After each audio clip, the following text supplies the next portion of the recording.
it's always a massive honour just being able to play basketball in your home country, because a lot of the time I look on the court and you think 4 Americans here, there's 2 Americans here, there's a different import here, and you look and there's probably like 2-3 English guys, obviously depending on what league you're playing in. If you're in Eurocup, if you're in SLB, I always think if a kid's in the crowd watching and he knows that guy's English and the rest of the guys on the team are American, he might take a little bit of inspiration from the English guy, because they know, if they ever want to play at that level one day, it's doable. Having people in a situation like me that's been able to grow up, play basketball in England, and then go off to America, and then come back and be able to play in England, like, why can't people do that? Like, people should be able to do that. We should have enough teams and enough resources here where British kids can play professionally as their full-time job.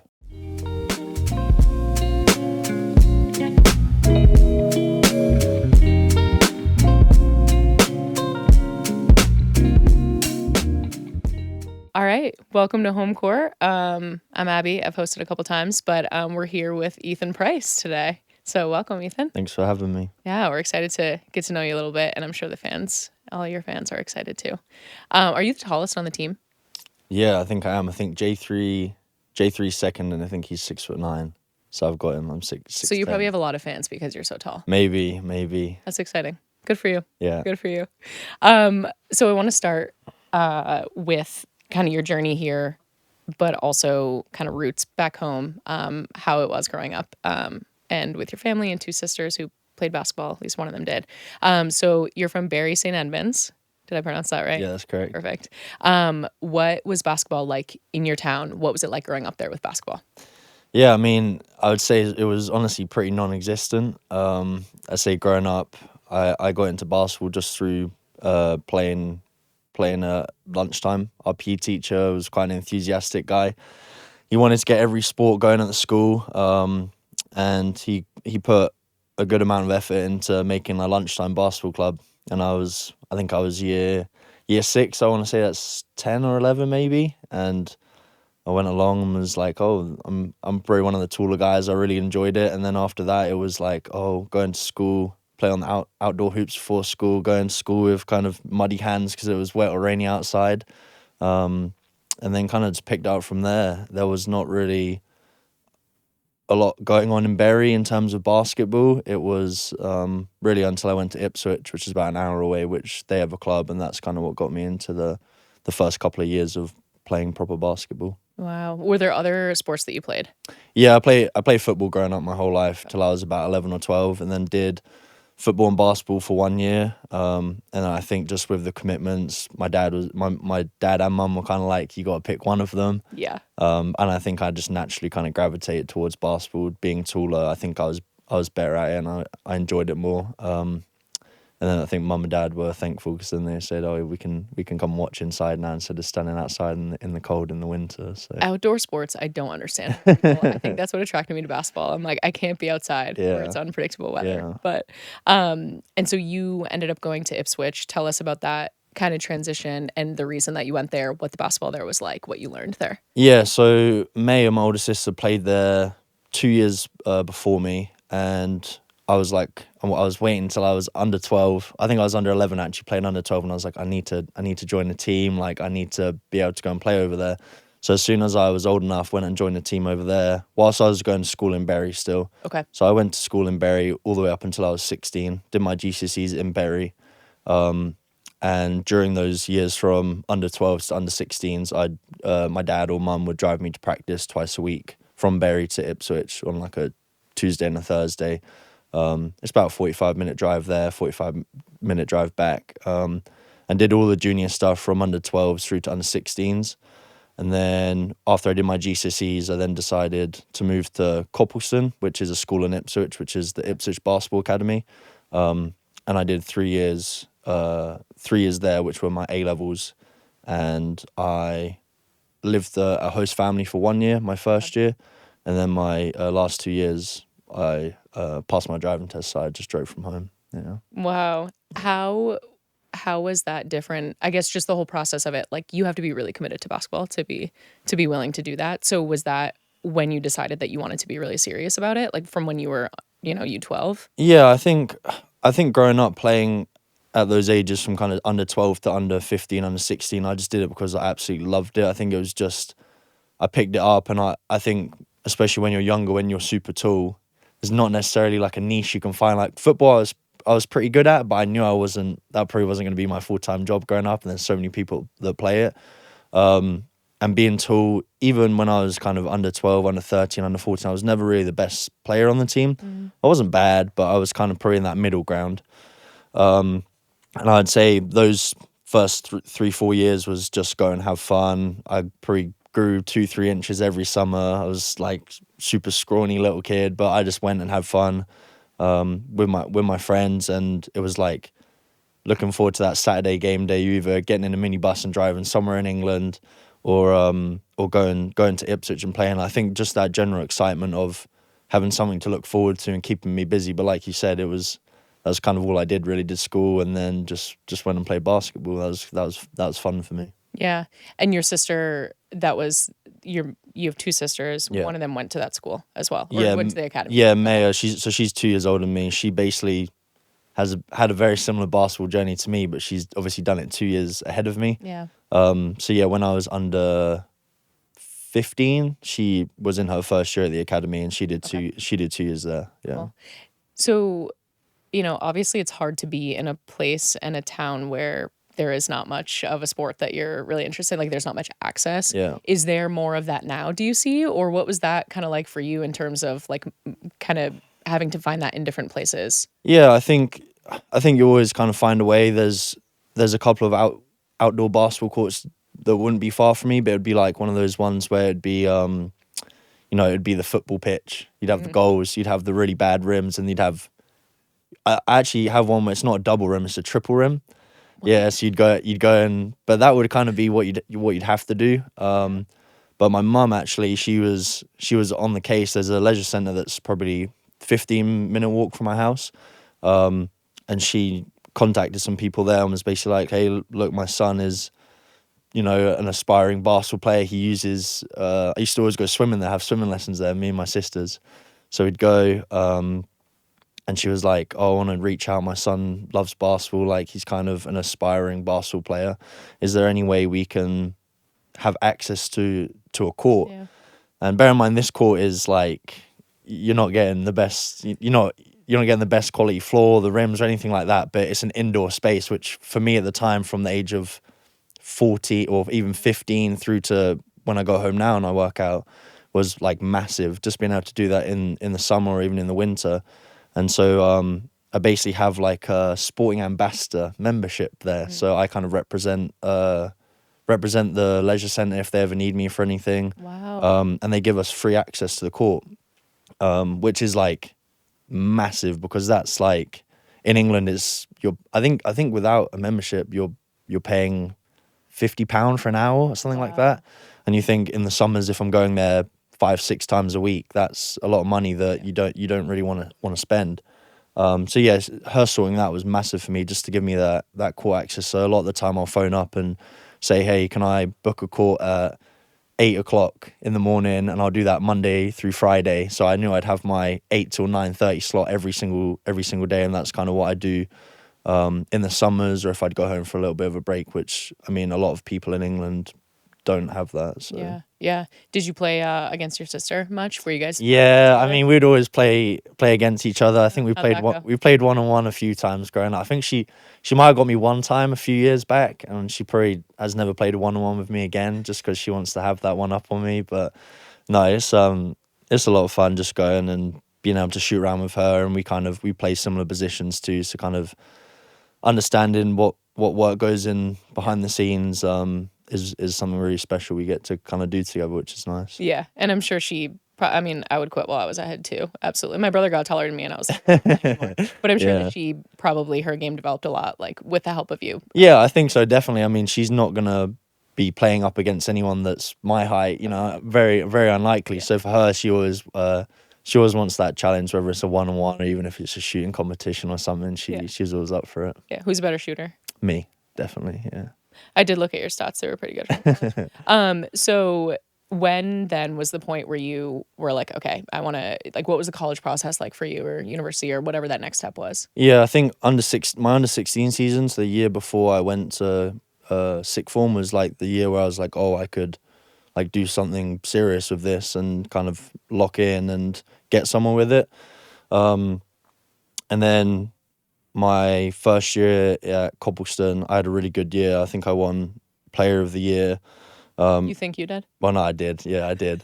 And my coach, he was like, "Hey, like this is like you could get a scholarship to go to America." And I mean, at the time, you're like, I'm from Bury St Edmunds. Like, I don't really know. I have no.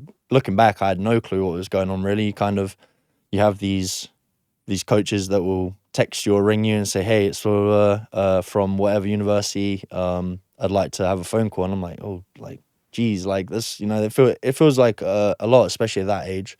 And then kind of just spent the next couple of years over that recruitment process with my coaches and with my parents and stuff like that, and just trying to find the best fit for me. Yeah.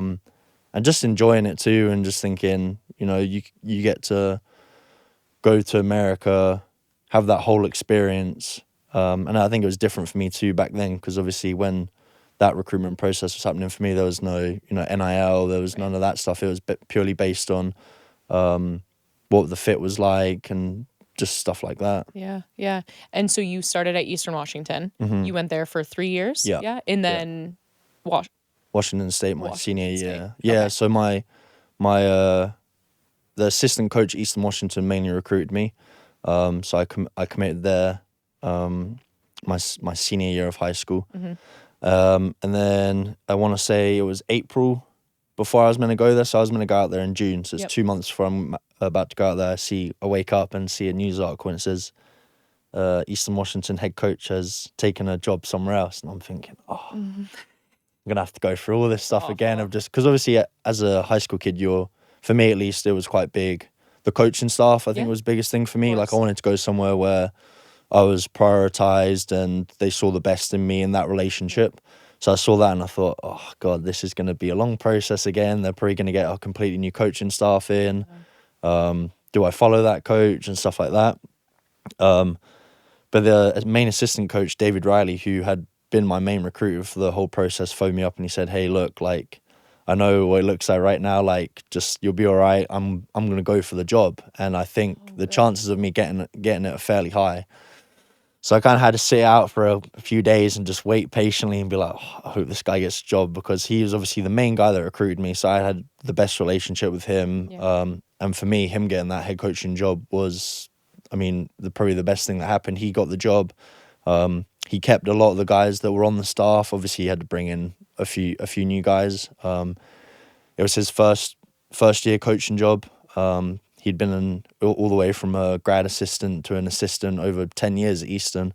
And I was like talking to my mum and dad. I was like, do I go with the head coach that had gone to a different school? Do I stick with him? And I always remember my mum telling me, she was like, I think you can stick with Dave Riley at Eastern Washington, and I'm glad I did. So I went over that summer and did 3 years there, and then he got the head coaching job at Washington State. That summer we had a really good couple of years. We won the Big Sky Championship back-to-back years, my sophomore year and junior year. And after that junior year, I think a lot of guys were like, well, we probably going to transfer out, because we had done a really good job there. We wanted to jump up to a higher level. But we also kind of wanted to wait to see if any new opportunities would come around for Coach Riley. And we waited, and he got the Washington State job, which was perfect because it's only 2 hours down the road. And I think 4 of us went with him. A few of the coaching staff did too, but a lot of us loved playing for him. We'd created a really cool thing at Eastern, and then I finished my senior year off at Washington State last year, which was an amazing year too. Yeah, you just graduated from there last year? Yeah. I'm in my rookie year. Wow. Yeah. You guys are so young. I didn't know that. So obviously you just talked about the coaching staff a lot, which is such an important part. I think a lot of like fans who aren't really basketball people, like, or haven't gone through the recruiting process, don't realize that. What was what did you learn the most, or what was the most meaningful thing for you coming from the coaches and now that you see in coaches that you have? Like, what is an important thing for you in terms of like a character trait of the coaches? What is the most significant thing? Yeah, I think. I mean, that's a good question. I think there's lots of different things. I think you want to have a coach that will ultimately push you and get the best out of you, because you could have a coach that you're best friends with, but if you know deep down they're not pushing you, they're not getting the best out of you, you think, well, what are we doing here? I also think a coach that you know sees the best in you and is aware of your capability, of your skill set, of who you are as a person. But I would say honestly, like looking back at a lot of the coaches I've had or relationships, you look back and once the basketball's done, it's like being able to sit down and have a conversation about, normal life. Like, when I'm older and I have other things in life that aren't related to basketball, being able to sit down and have a conversation and, be able to relate to stuff like that. I think that's a big thing with coaches for me. Yeah, and having a mentor just to, Yeah. like you said, talk to any, talk to them about anything, I think is so crucial, because it's such a safe space to be yourself and push yourself and fail and grow. Exactly. And like that's what coaches are there for, to make you feel like you can do that in like a really comfortable spot, Yeah. which is kind of the special thing about basketball, I think. So we'll go back to the Eastern Washington thing, because we're not going to skip over the fact that you were the Big Sky Freshman of the Year, which is so sick. Is that when did it hit you that you kind of belonged like at that level, or what was that change like? Did you think, was that a goal for you your freshman year? Like, what was that like? Yeah, I think going into my freshman year, I didn't have a clue what was going on, to be honest with you. You go over there and you don't really know how, know how anything works. Yeah. In terms of, for an English kid, you don't know how the college system works at all, in my experience looking back now. So I think that that freshman year for me, I went in, obviously, coaching staff had left, a lot of the team had left, so going into a team of loads of new guys. So I mean, a lot of the time you hear freshmen, you go in, you don't play a whole lot. You kind of got to grind it out, and you might not play a whole lot. You might have opportunities here and there. And I went in, and the other bigs were also, there was a couple freshmen. And I mean, it was just like, I looked at it as, well, we have summer practices here, which is probably 8 weeks. Survive that. And then you have a little bit of a break, and you have fall camp, which is obviously before the season starts. And I don't necessarily think I was going in thinking, oh, freshman of the year is my goal, because I think I honestly had no awareness whether I would play a lot or whether I would be a freshman of the year. But going in, I think for me at least, it was almost like picking up those habits of like, this is what like real work looks like. Yeah. I'm not saying that I didn't work hard before I got to America, because I think I definitely did, to be able to put myself in that spot. But I think when I went out there and how they run stuff out there, like for me, waking up, you'd have skill workout in the morning, which would be, 30 minutes to an hour with your positions. Then you'd have a 2 to 3 hour practice, and then you'd have a lift, and then you'd expected to come in and get extra work in. And I'd never even seen that in my life ever, to do that for a prolonged period of time. So I think going into my freshman year, it was just be a sponge, learn as much as you can. And ultimately I mean, we weren't great that year. I think we finished kind of middle of the Big Sky. But yeah, I was on a team where I had a lot of opportunities to play straight away, which was massive. And I think I took advantage of that. Yeah. In terms of the adjustment, all the working hard, the days are long, Yeah. and it feels like it never stops. Yeah. What was the biggest challenge for you, and what was the biggest lesson that you learned there about yourself? Yeah. I think my biggest thing I learned was just like, I'm a worker. Like, I think a lot of the time, for me at least, I look back on my college career, especially at Eastern Washington, like it's not a high major school. But the back-to-back championships were on there. I think that was the first time I'd ever won in my career, like properly. And I think I look back and I was like, you don't understand like how much work it takes to win. Even not to win, it takes a lot of work, but Yeah. to win at that level, like consistently how we did, like we really, really worked. And I always look back on those 2 years at least. I mean, even my last year at Washington State, we didn't win, but we worked. And I think I can carry that into any aspect of my life, like wherever I end up, wherever I play, like I know that I'll come in and I'll work. Yeah, yeah. Well, it's funny because you can't make it. I mean, whether you win or you lose in like a final moment of a big game, you you clearly have learned how to fail. Like I don't know, I Yeah. just said that earlier, but like you clearly are in a space where you're pushing yourselves enough to know that failing is okay, but you're just going to do it anyway, whether Yeah. you fail or not. So Yeah. it's kind of a fun but challenging lesson to learn, Yeah. I guess. Yeah.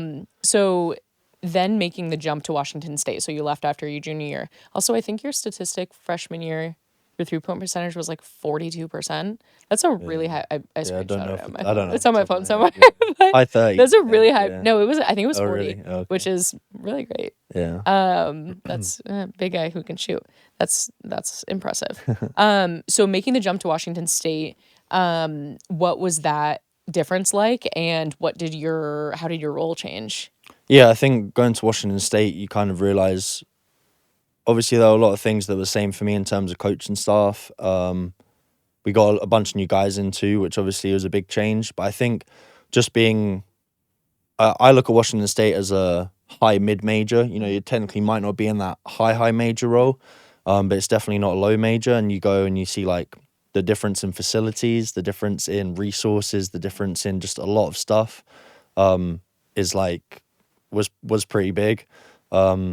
So I can't even imagine what those high major programs look like, just because I mean the resources, the money, just everything they have. I think at Washington State, you'd go in and you'd have like a full-on kitchen in the weight room, and you could just go like, if you really wanted to never buy any food and just eat from the canteen, the kitchen, like you could really do that, which we didn't have at Eastern Washington. I think it's just like all those little things definitely add up to ultimately make a program better. Yeah. My role didn't necessarily change. I think I moved into what I had done at Eastern Washington, but kind of more responsibility, higher level, because a lot of the guys that we brought over were key players on that team last year. So I think just doing what I did at Eastern, and especially the guys that had come with me as well, they were in similar spots where we did what we did at that big sky level, and it's like, well, can we make that jump and do it in the WCC and do it against these high major teams, which I think we had the best preseason record at Washington State since like 2010. So Yeah. Well, it's kind of funny because it shows that sometimes that difference isn't that big. Even I mean even between Division 1 schools, but between Division 2, Division 3, like yeah, sometimes there's not a huge difference. yeah. What was the, I guess, smallest but like difference that people wouldn't see from the outside, but like was it a little bit quicker pace? Was it stronger people? Like what was that? What was the difference? Was there any difference between those two? Yeah, I think definitely like the physical aspect. Guys are quicker, guys are stronger, dudes are bigger, guards are bigger, bigs are, bigger. So I'd say all those different things add into one, and like you say, it's like loads of stuff that isn't major, but Yeah. it's like little stuff that is a difference between why that guy is playing this level and why that guy's playing this level. But like you say, there also isn't a major difference. Yeah. Like we a lot of the time I think the guys that went from Eastern Washington to Washington State, I look at what they're doing now and you think that's like crazy. Like there's Cedric Cowers, he's in the NBA. Lawan Watts is at Texas Tech. Dane Eric Strip's playing professional in the Netherlands. Like, I'm playing Eurocup my rookie year. Like we're all four of those dudes that came from Eastern Washington did well at Washington State, and now you look at them now and you think. But I also think that comes back to all four of those dudes work hard. Work hard, and it. I think ultimately whether you start at Eastern Washington, like I think Joel started at D2 Black Hills, and you think, look at him now, like you can really do whatever you want if you just stick at it and work hard. Yeah, and you have the right people around you, which clearly you did. Yeah. Because all of you guys made it to where you are, so Yeah. that's special. So you're 6'10", tallest guy on the team. Quote me. What is the most underrated part of being a center that a lot of people don't, well, maybe basketball people notice, but the fans don't notice? Because fans love to tell you what you're doing wrong and what Yeah, yeah.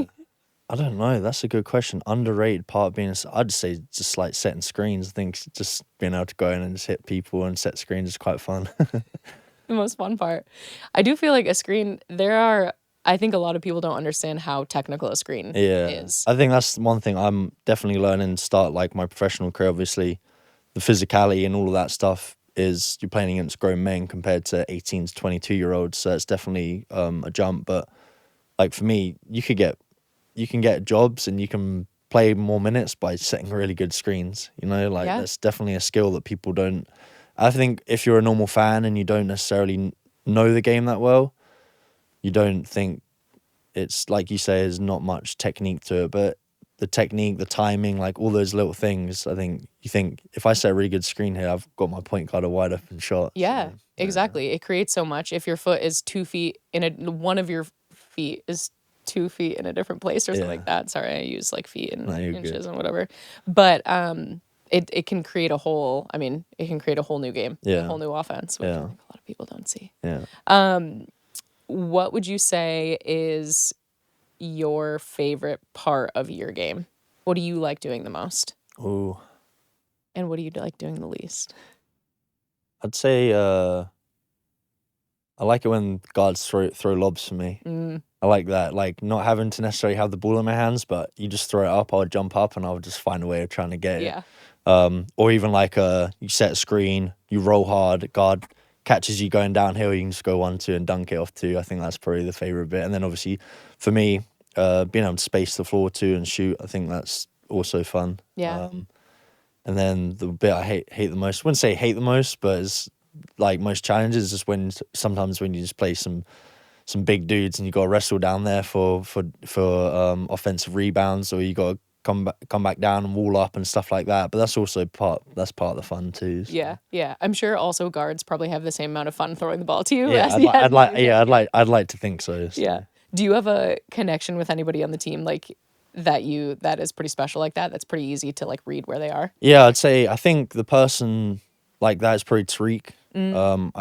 I mean, just coming in since summer, like I think he's obviously, I don't know how old he is. He's I call him Unk sometimes, so he's getting up there, but he's seen a lot of basketball. You know, he's played at a high level, and I think he gives me tips and tricks. A lot of the time it would be like, hey, when you set the screen, roll wider so I can find you, separate. And I think the more I play alongside him, I can get a feel for, you know, when he wants to attack, when he wants to pass, when he wants to throw a lob. So I'd say probably Tariq. Yeah. Oh, that's fun. Is there a lot of, I haven't asked anybody this, but is there a lot of like chirping that goes on during games? Like, do you guys chirp each other a lot, you and the other team? I think it depends, really. I think in the SLB, a lot of it is if the other team starts talking, we'll start talking back. And then Euro Cup, I think it just depends. I think in the Euro Cup, the refs do quite a good job of keeping that fairly limited. But yeah, I think in the SLB, if teams want to start talking to us, we'll start talking back. But I think it just depends. I think a lot of the time these SLB games, we go into it knowing, you know, we're the only team that can beat ourselves necessarily. So there's no need for us to go in and start talking for no reason. But yeah, there's definitely been some games this year where some guys will start talking. And I think a few of us will look at each other and be like, we want to do this. So Did that happen a lot in college? yeah, I'd say it happened more in college. I think also just like the age of kids too, like 18 to 22-year-olds. I think it's, you know, I think people like to talk a lot more.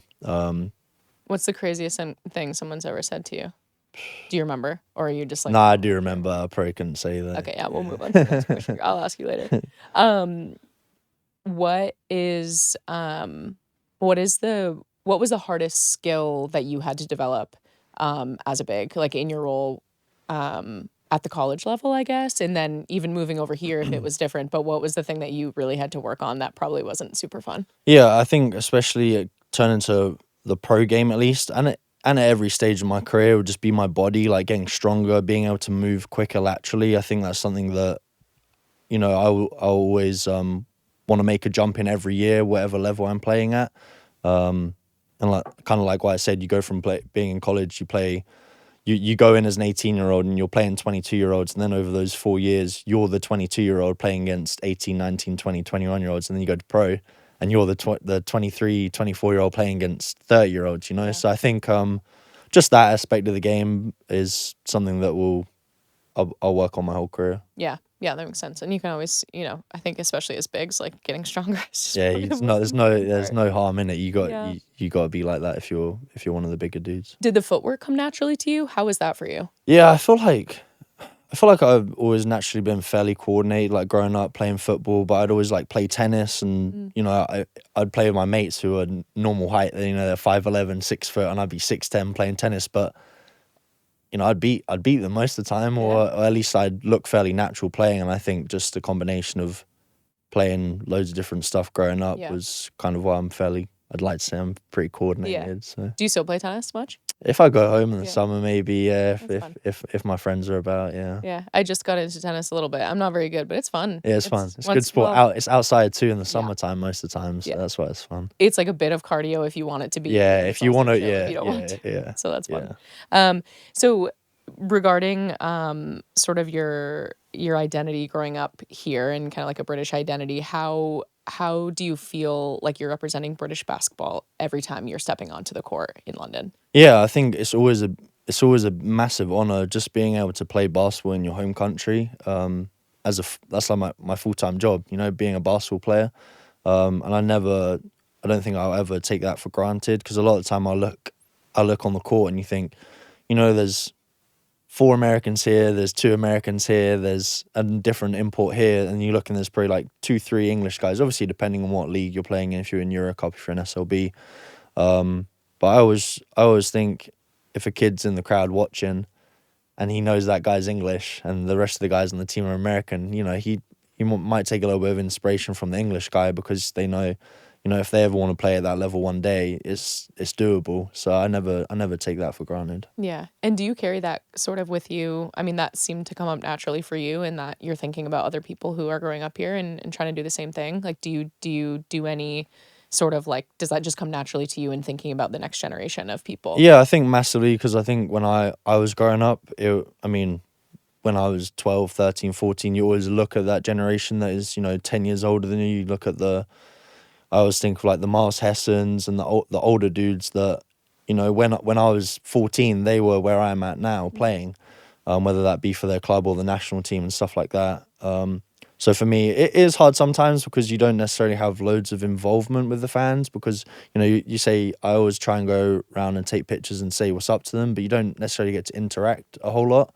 But yeah, I think that's a massive thing just because having people in a situation like me that's been able to grow up, play basketball in America, grow up playing basketball in England and then go off to America and then come back and be able to play in England, like, why can't people do that? Like, people should be able to do that. We should have enough teams and enough resources here where British kids can play professionally as their full-time job. Yeah.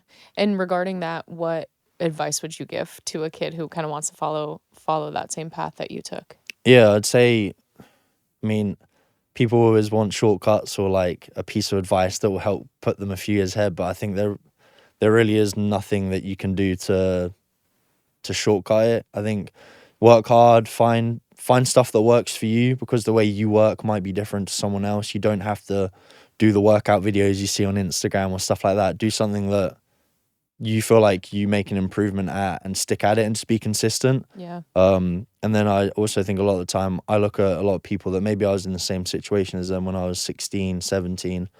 But I just kept going. I don't think there was any secret recipe or anything like that. I feel like I just kept going and not necessarily thought, oh, like if I keep going, I'll get this, I'll get that. You kind of just have to, don't worry about what the end goal is. Just worry about the process of doing it. And I mean, ultimately to have fun doing it, because if you don't have fun doing it, then there's no point in doing it because you won't succeed in it. Yeah. Yeah.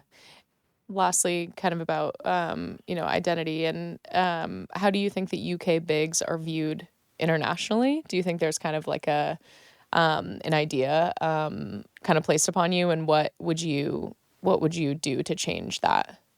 Yeah, I mean, I think if you look at a lot of the GB bigs, you got Gabe, you got Jabril, you got Dan Atkin. Like, you look where they're playing in Europe, and they're really successful in whatever teams or whatever leagues they play in. And I think that will get more respect throughout Europe as more people come up. And I think the next generation, I feel like bigs that come out of the UK a lot of the time are successful. You see Amari Williams, you know, in the NBA. Like, you see a lot of UK bigs that come up and do really, really good things. So I think the more people that are coming out of the UK and playing, especially as a taller kid, like, sky's the limit, really. Yeah, yeah.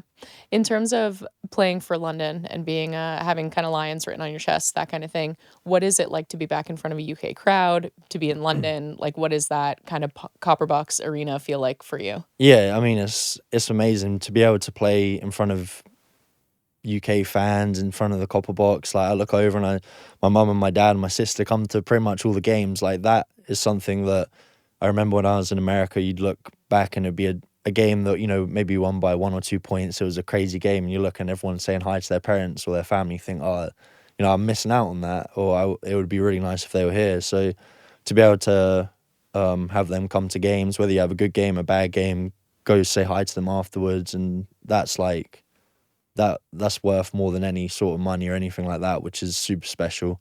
And then yeah, also like UK fans, even this year you see the growth of how many people are coming to the copper box. The fans like getting into it, and it's really special to see, because I think as even as fans, you know, in the UK you should be able to have that high level basketball to enjoy and watch and get into it and look forward to it. Like, you know, I always think if a football team are playing on a Saturday, fans look forward the whole week to that team playing.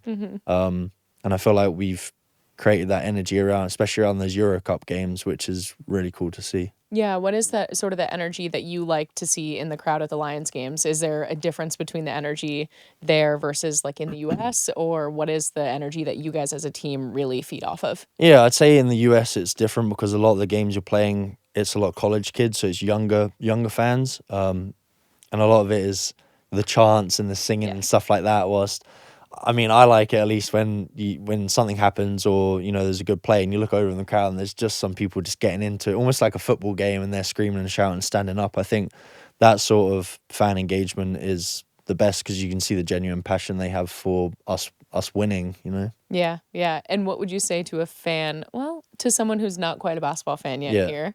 How would you convince them to come to a game? I mean, I would say go to the pub, have a few beers before the game.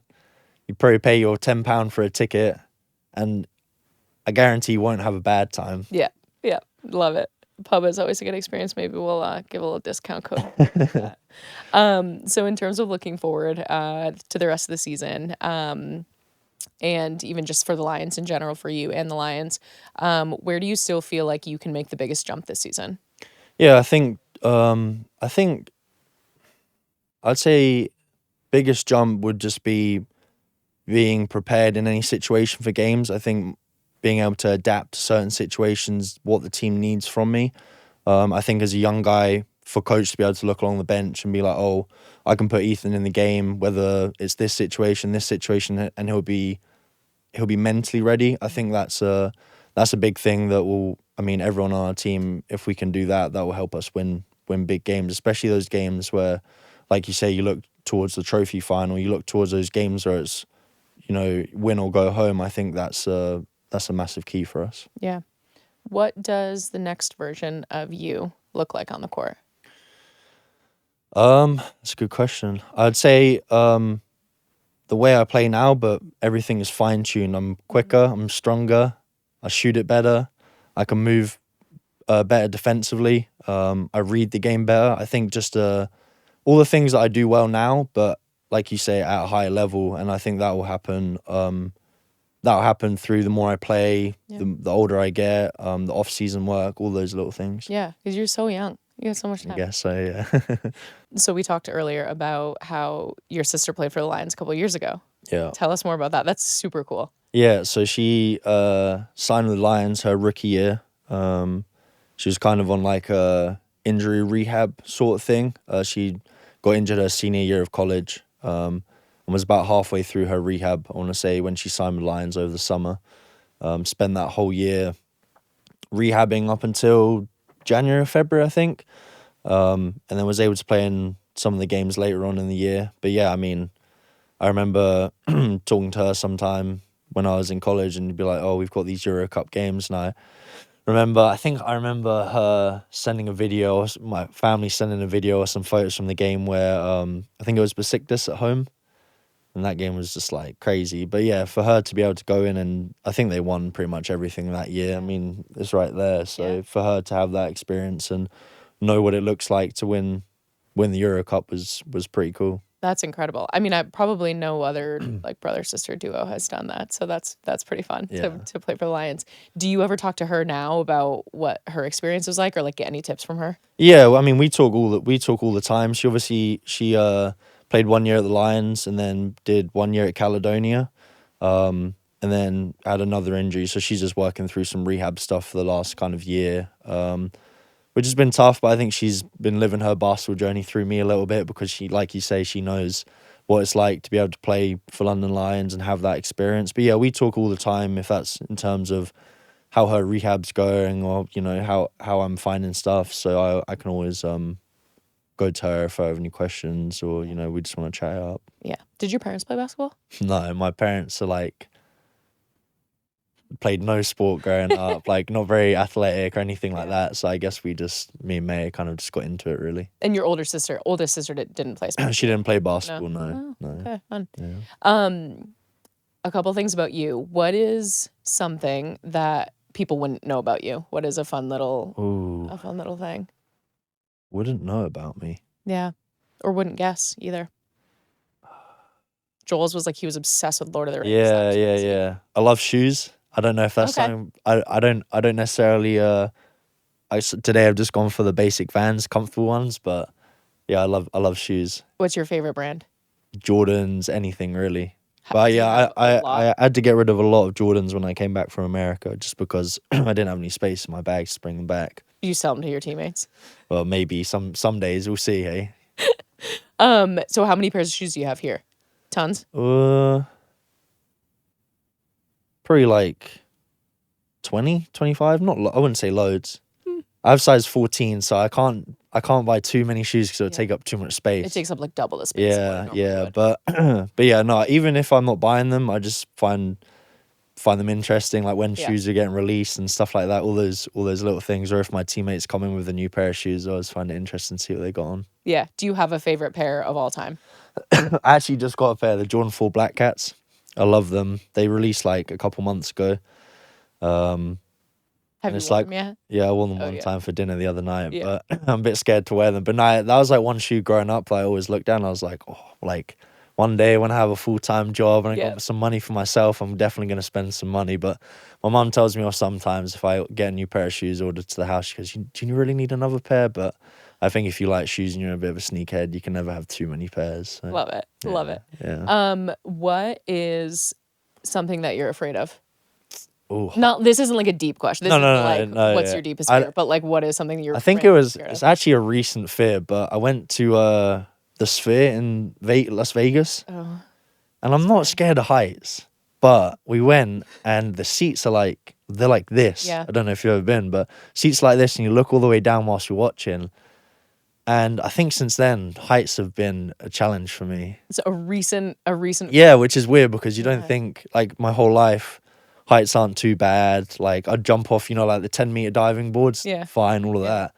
But I think, heights recently, that's like the last 2 years. Huh. And since I've been to the Sphere and looked down, I think I've been in some situations where I've been up high and I thought I might need to sit down or... the Sphere scars people. I feel like no, I've heard. What did you do there? What was... We just watched, it was like, I think my family were out there for like the WCC tournament. Okay.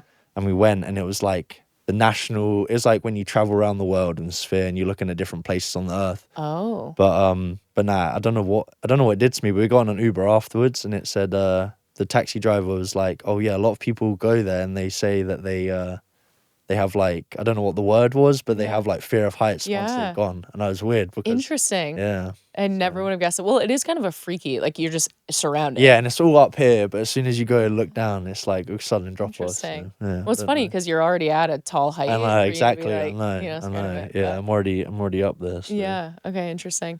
Who would you say on the team has the best fashion? So this is hard because I like shoes, but when it comes to fashion, I just try to keep it simple. Okay. Being tall, I feel like I've probably got like 3 pairs of trousers. Yeah. Can't find trousers. And then I just try to keep it simple, not do too much, but also, be presentable. But I'd say fashion. I mean, if you go to an event, you see Ovi, he always throws something on where I think if I was wearing that, then my teammates would be laughing at me, but it's Ovi, so you can pull it off. Yeah. I'd say Cam. Okay. Tariq. Dean usually comes in with some good fits. I know he always has kind of like the striped jumpers he comes in games, which I sometimes think they look good. So probably those guys, yeah. You just named like half the team. Yeah, so that's half the nice. team. But I'd say They have good style. Trichanovi. Not Aaron Rye. No, Aaron knows that too. He knows his role as He's kind of played into it, I feel like. yeah. I think he quite enjoys just he kind of does what I do, but like at a much lower level, I would say. Yeah. Okay. All right. What has been making you laugh recently? That's a good question. What's been making me laugh recently?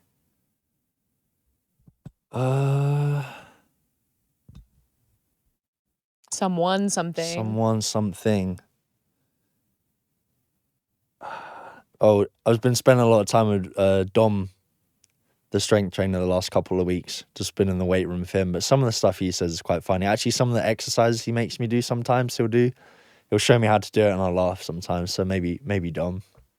Involved with the working out. Yeah, Love involved with the working out, he'll kind of give his Lithuanian kind of twist to an exercise, and I'll go, wait, that's what we're doing, and he'll go, yeah, this is it. I go, okay, You sure? I trust you. It's your job. So Look away. yeah, that's made me laugh a little bit. Okay, nice. What is your favorite thing about London so far, and what are you looking forward to doing? Ooh. The thing I'm looking forward to the most is London in the summertime. Obviously, with the season, it's been so busy. But I'd also just say there's just so much stuff to do here. You know, if we have a day off or whatever, and you wanted to go do something, there's so much stuff to do here that you can't really ever be bored. And I would also say food spots. If you want to go out for a nice dinner, that's been really nice too. Yeah. Are you a reader? Do you read a lot? No, I don't. Not really. Do you watch a lot of shows or movies? Yeah, I quite like watching movies or shows just in general. I wouldn't say I'm a Lord of the Rings nerd like Joel, or like Nobody binge watch loads of Nobody movies. is. I watched all 3 of the Avatars in the last few months though, including the new one. including the first one and the new one. Wow. Yeah, I actually went with Joel to the third one, but it was like one of those things my whole life I'd never watched. Yeah. And I went home, my friend was like, you haven't watched the first Avatar? I was like, oh, okay, let's do it. What'd you think? It was really good. The first one's the best one, easily. Have you watched them all? I've only watched the first one. First one? Yeah.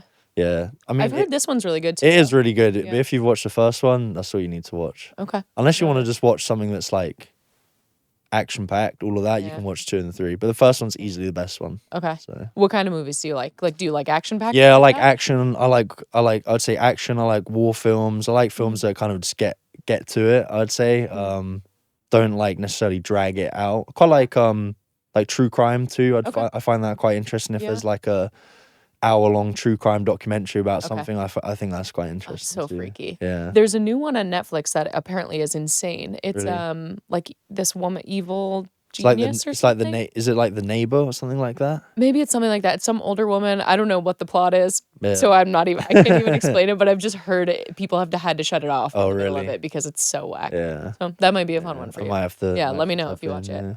yeah. What is something that you are not good at, but you wish you were really good at? Cooking. Actually, I wouldn't say I'm bad at cooking. I'm average at cooking. Okay. But I feel like that's a skill you can definitely work on. Yeah. But I wish I was elite at cooking. Yeah. I feel like being elite You at cooking. can be. No, you definitely can be. But I feel like being elite at cooking would be like game changer. Yeah. You wouldn't have to get any takeaways. You wouldn't have to order food in, go get food. I think being elite at cooking would be. Sometimes it just takes so much energy. You know? Especially as an American, because you guys like to order your food and you don't do a whole lot of cooking really. So I don't What know. a great stereotype. I love it. As an English person, I feel like I'd like to be a great cook. Yeah, that's fair. The grocery shopping has been really interesting for me here, the adjustment, because I have to go to the store just to get like a spoonful of something. It's so interesting to me. So that's been a little bit of an adjustment for me, which I feel like for cooking is like, well, I need to go to the store and get 100 things anyway, and there's not big sizes. Yeah. So that's confusing Yeah. for me. Yeah. No, I could definitely see that. What shop do you shop at? Well, we have a Sainsbury's next Okay. to me, which is like small, and then a local market, but we don't have anything big other than that. So that's a little bit tough. I have to get a Costco membership. Yeah. I didn't even know there were Costco's here. Yeah, I think so. Yeah. One right by Wembley, I think. Oh, that's far. See. All right, Ethan. Well, it's so fun to chat, and I think people got to know you a little bit more, especially the basketball side, which is really cool. And I think your journey getting here is really inspirational for a lot of people. So it was great to have you on the pod. Thanks for having me. Yeah, thanks for coming.